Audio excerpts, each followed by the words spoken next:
Hello, welcome to Quarterlight, your car brochure channel, and in today's episode we're going to be looking at the Lada Riva.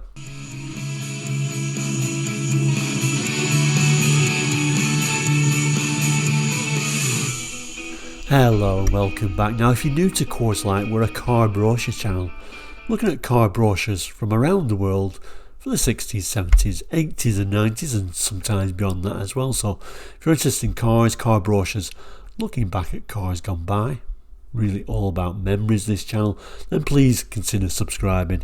It is all completely free. Anyway, back to today's episode. We've started doing something called Take Two Tuesdays every Tuesday now. So this particular episode, no matter when you're watching it, was first aired on a Tuesday, where we look at brochures that we did over 2 years ago when we first started doing Quarterlight. And I think we can now do those little bits of reviews a little bit better now. So we're coming back to the Lada Riva. What we've also started doing is doing a link to the original brochure, and then please do comment, are we getting any better at this? Anyway, back to today's brochure. This one's from sort of 93, 94. The Lada Riva, the budget motoring. Let's have a look at that now. So here is today's brochure. Very simple, sort of like cloud sky type cover with a little tiny image at the top here, which we'll have a look at the moment. The bottom here, it's just quite simply Lada. Just what you need. And like I said, this is from around about 93, 94, when really sales for these Lada Rivas were really starting to slow down. I think the peak was kind of like mid-80s. Now we're getting to the 90s, and like I say, on Quarterlight we tend to look at 60s, 70s, 80s and 90s, and 90s I almost think of as like being modern cars, although obviously it is a long time ago really.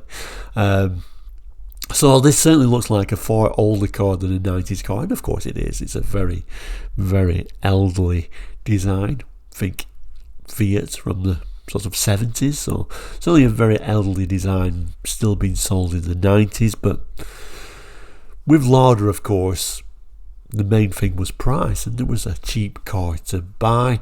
Lots of jokes in the 80s about Lada's being absolutely horrendous, but in reality I think the customers had the last laugh really, because they were pretty robust cars, if possibly not the most refined, but certainly a robust car nevertheless. Let's just zoom in on that main image. Fortunately it's only quite a small tiny image, but unusual image and quite a nice image. Bit of unusual parking though nevertheless for that particular Riva, but we can see straight away very boxy design. I think mainly the type of people that bought these cars tended to be sort of older, more retired people, I always found, although the market there was for everyone who wanted what was a bargain basement car. The problem in the 90s when this brochure came out, a lot more competition. We've got things like Protons and the Daewoo, of course, for other budget motoring, so no more options now, and possibly the Protons and Daewoos looked a little bit more modern than these in the 90s. But despite all the jokes, I always really quite like the Lada actually. So turning to the first page, and I suppose I should mention this is kind of like almost like a card quality paper, which is quite unusual. So, you know, a better quality paper than everyone else did. Very strange material they've actually decided to print on, but gives some quite nice images. Obviously this is a very wordy page. I don't think I'll read the entire thing, but I'll certainly pick some key points out, and then we'll come back to these lovely images. The top here it's saying, now motoring gives you more of life's pleasures. Now unsurprisingly, this brochure is really talking not how fantastic the car is, it's more kind of like telling you, you know, it's a good price, therefore you've got more money to do other things, which is an unusual take, but it's probably the right way to do it. It starts by saying the remarkable Riva gives you the best of both worlds. From its safety crumple zones, 5-speed gearbox and comfortable independent suspension, to its cavernous load space and illuminated glove compartment. It's a car with everything you need. Yet the price you pay leaves so much more in your pocket. for the other good things in life, like better holidays, a more comfortable home, and more days out. It's simple arithmetic. A Riva's durability, size and value will keep you smiling all the way to the bank. And then the little image, a family picnic, and look, they've got a camcorder or a video recorder type device there, which I think it's basically saying you may not be able to afford to have that if you bought a more expensive car. So it's not really aiming at the people that are really struggling, who can just about afford a new car and this might be it. But I'm sure there were that type of people who maybe this was the first brand new car they ever bought. But it's saying, you may be doing quite well, you might be quite well off, but if you buy the Riva, more of that money you've coming in can go on to other things. So it's an unusual take they're actually making there. And this is a nice little image. If we just zoom in on the back, badge, you can just about make out the badge in there. This is a Riva 1.5e, so we've now got 1.5s in the 90s, so larger engined Ladas. But like I say, very simple, elderly design overall. Not much really changed with the Lada Riva. It then continues talking about sort of like the affordability. It says, if affordability is your priority, there is simply no argument. The Riva Saloon and Estate are the lowest priced new cars available today. But low price doesn't mean we've made any compromises. Both the Saloon and Estate are roomy, 5-seater family cars with comprehensive specification lists you would normally only find on cars costing much more. So not only were there extremely cheap cars to buy, they was reasonably well spec'd for their time. The Riva offers you headroom and legroom in abundance, with comfortable reclining seats and ample space for the whole family, plus all their luggage. Stylish fabric upholstery and deep pile carpeting are welcome standard features.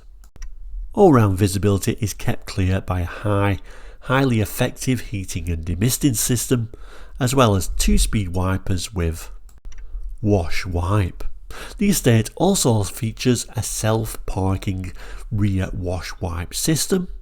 Riva features dual circuit servo assisted brakes for safety and halogen headlights, which are beam height adjustable from the driving seat to help make Riva the ideal towing car. For your extra peace of mind, Riva also comes with a battery condition meter plus a heavy duty starter, alternator and battery, especially designed for Siberian winters. What's more, the Riva has a strong reputation for durability, a tough steel chassis and double body panel protection being the underlying reasons. Both the 4-door Saloon and versatile 5-door Estate boast an eager 66 bhp 1.5 litre overhead cam engine with all the power you're likely to need. And Riva has always run on unleaded fuel, and now has an engine management system and catalytic converter on all models. And it ends in the same vein, really talking about good value really. So Riva is economical to run and inexpensive to own, with insurance starting from as low as Group 2. There's a countrywide network of 200 helpful Lada dealers waiting to show you the value of Riva.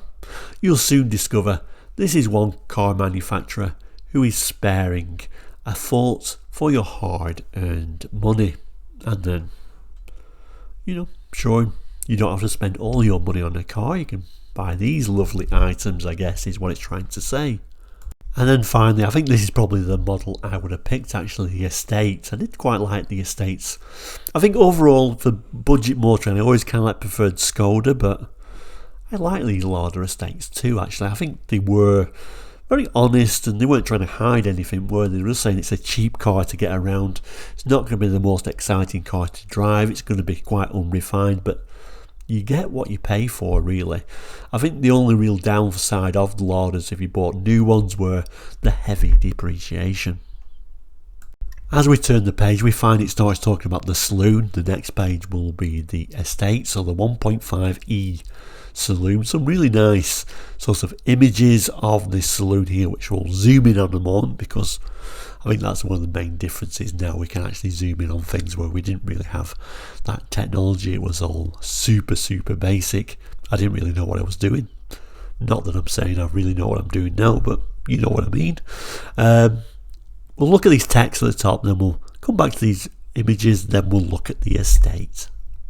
So on the top here, of course, it's headed the Riva 1.5e Saloon. It says, Buying Cars magazines. Have you ever heard of that one? I don't think I have. Has voted the Riva 1.5e Bargain Car of the Year, which I'm sure it was. To be honest, it wasn't that tough a decision to make. Riva is very spacious with ample room for 5 adults, with an exceptional large boot. It's comfortable by any standard, with cloth seats, adjustable headrests and deep pile carpeting throughout. It also performs well with no-nonsense 1.5 litre overhead cam engine. Is matched to a flexible 5-speed gearbox for exceptional economy. Riva Saloon is equipped with a heavy-duty starter, alternator and battery for total reliability. You get just what you need: independent sprung suspension, hazard warning lights and stylish wheel trims. Then we got this strange sort of life ring, diagonally split, dual circuit servo assisted brakes. I'm not sure what it's got to do with that, but we even include features such as a battery condition meter and an internally adjustable door mirror. So although you pay less, you get a lot more car. Zoom in, there we get a white example of this saloon, just one model, just the 1.5e. Not much in the way of improvements really for the Riva, even in the 90s. Certainly aerodynamics is kind of like something, I would say a second thought, but probably a zero thought whatsoever, considering this is 1990, very much a brick shaped car. Also rather nicely showing these nice wheel trims there as well. And then if we move over, and then this closer blue example with the boot open, showing what a large boot or trunk area that is at the back there. So even in saloon form, a fairly practical car all the same. Obviously this is like a sea scene, I guess. Wonder who ended up with these as your brand new car after it's already been splattered with all that salt. Anyway, let's move on. Let's have a look at the estate. So we turn over the page, and indeed we're talking about the Riva 1.5e estate, or wagons as we call them in some countries. And over this side it's going to be some specifications which you might have a look at as well. Lovely image there of the family and a caravan, and really this option is really promoting that same sort of idea. Buy this as a brand new car, you've got money left over for maybe a caravan. Wouldn't that be nice? Certainly the dog looks happy, but we'll zoom in on this image in a while. Let's read this text at the top. So the Riva 1.5e estate. Riva Estate is a tireless and dependable workhorse with its 66 bhp of towing and load carrying power under the bonnet, ideal for holidays and caravanning. The wide tailgate, complete with wash wipe, provides easy access to 42 cubic foot of load space with the rear seat folded down. On the other hand, with the seat up, there's room enough for 5 adults and their baggage. Of course, Riva Estate also has 4 passenger doors for added convenience. The cloth seats, deep pile carpeting and 5th gear are a real comfort, which you'll particularly appreciate on very long journeys. A recent road test carried out by Autocar and Motor Magazine, certainly that is one we've heard of, stated, Riva is the cheapest sensible new car you can buy. Why don't more people drive them? So whether it's weekends, holidays or bargain hunting, the opportunities to enjoy life are bigger and always more affordable with the help of the Riva 1.5e estate. Indeed. I think they should have sold more in the 90s, particularly if there was a car like this today at this sort of keen price point. I would certainly buy one of these. I think they're fantastic. I guess still that image, still that jokey idea about them certainly would have put a lot of people off, I'm sure. We got this little bit of a suitcase here. It says 42 cubic feet luggage space with rear seats folded. Moving down to the image. Certainly the Estate is the practical one, but I always preferred the looks of it as well, with this sort of like sloping rear, which possibly lost a bit of the luggage space by having that slope, but I think it looked actually really good. I did like the overall design of these. Shown here, you know, the dog looking reasonably happy in the back, and of course towing a caravan, which is a sort of nice combination. I'm saying that they tow quite nice. I don't know if they are a good tow vehicle. Not the biggest engine in the world, but I'm sure it would have managed one of these smaller caravans quite easily. And like it says, low price point means more time for holidays, more time for buying caravans. How fantastic. So here we go then. So the two models, well, the same 1.5e, both saloon and estate. Got such luxuries as internally adjustable door mirrors, one for the saloon, two for the estate. It's got wheel trims, tailgate wash white for the estate, underbody sound insulation for the estate, colour coded grille on them both, electric cooling fan on them both. Then we move to the interior features, so courtesy lights, interior and under bonnet, nice on both. Load area courtesy lights on the estate. Two-spoke steering wheel on them both, deep pile carpeting on them both, vinyl covered boot interior for the saloon, gas struts on the tailgate for the estate, both having door storage pockets, both having under fascia shelf, and both having interior headlight load tilt adjustment. So seats wise, they both have a cloth upholstery.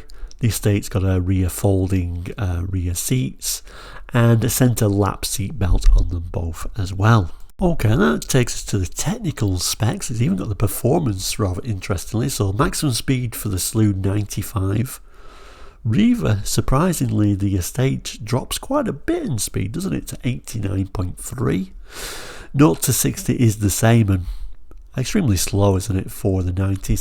16.3 seconds 0 to 60. So there's certainly a lot of compromises for buying a cheap car, but nevertheless, I think you know you're getting that. So as long as you know what you're getting into, then I think it's still a bargain, really. Fuel economy is reasonable for the time as well. Engine is a 1452cc 4-cylinder engine.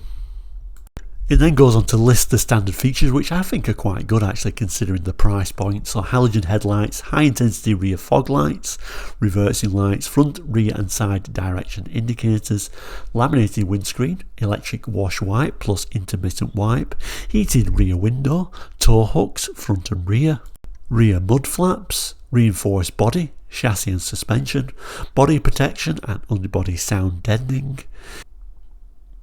heavy duty starter, battery and exhaust, profile aluminium bumpers with rubber inserts, adjustable head restraints, recline front seats, front and rear inertia reel seat belts, rear passenger grab handles, anti-dazzle interior mirror, cigar lighter, glove box with lid, fan heater, 2-speed, temperature gauge, voltmeter, variable instrument panel illumination control, side lights, main beam, heated rear window, direction indicators, oil pressure, brake fluid level, hazard warning flashes, catalyst warning lamp, parking brake, battery charge, stop warning lamp, fuel level indicator.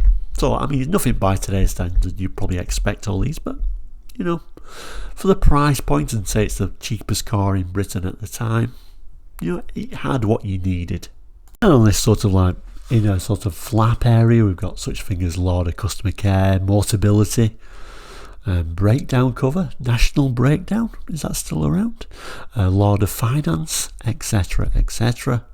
Back page isn't too exciting. Again, this sort of like cloud sky scene. This is where your Lada dealer would have stamped it if it had been stamped. And at the bottom here, by the way, this is just nothing exciting here. No dates, no brochure number. At the bottom here, the UK address at the time. So Lada cars, free post 13.99 Slough. And then we got a postcode, and then I guess a little bit of a tagline that Lada had at the time.